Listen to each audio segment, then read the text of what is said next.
خدمات دولتی آتش‌نشانی یکی از ساختارهای مهم وزارت کارهای داخلی جمهوری تاجیکستان به حساب می‌رود. این نهاد برای امین نگاه داشتن سلامتی آدمان، اموال و انشاءات از ساختار فعالیت می‌نماید. در اساس قانون جمهوری تاجیکستان درباره بی‌خطری از ساختار، خدمات دولتی آتش‌نشانی اساساً در دو سمت، نظارت دولتی بی‌خطری از ساختار و خاموش نمودن ساختار فعالیت می‌نماید.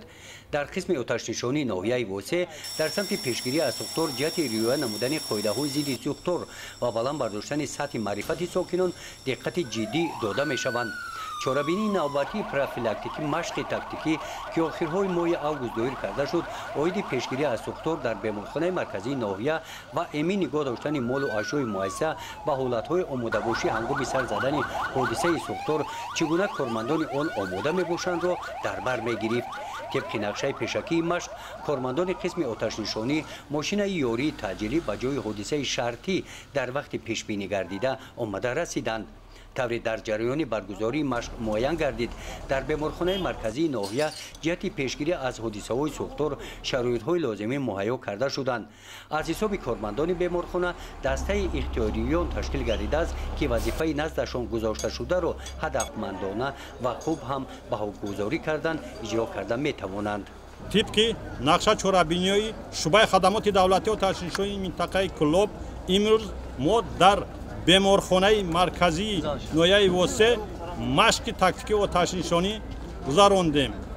مقصدی پای در پای گذراندن مشق تاکتیکی آتش‌نشانی این بلند برداشتن سویه دانش و سایقل دادن ملکه کسبی حیات شخصی و دسته اختیاری آتش‌نشانی بیمارخانه مرکزی ناحیه واسع و کارمندان آن می باشد. در وقت گذراندن مشق تکنیکی معین شد که حیات شخصی و کارمندان بیمارخانه مرکزی پرره و مشق تاکتیکی آتش‌نشانی آماده هستند. صحبت با کارمندان بیمارخانه عاید حادثه‌های ساختار و پیشگیری آن، استفاده درست واسطه‌های ساختار خاموش‌کنی قسمت دیگری چاره‌بینی نشان داد که در این خصوص کارمندان بیمارخانه مرکزی اطلاع خوب دارند و قاعده‌های مذکور را رعایت می‌نمایند.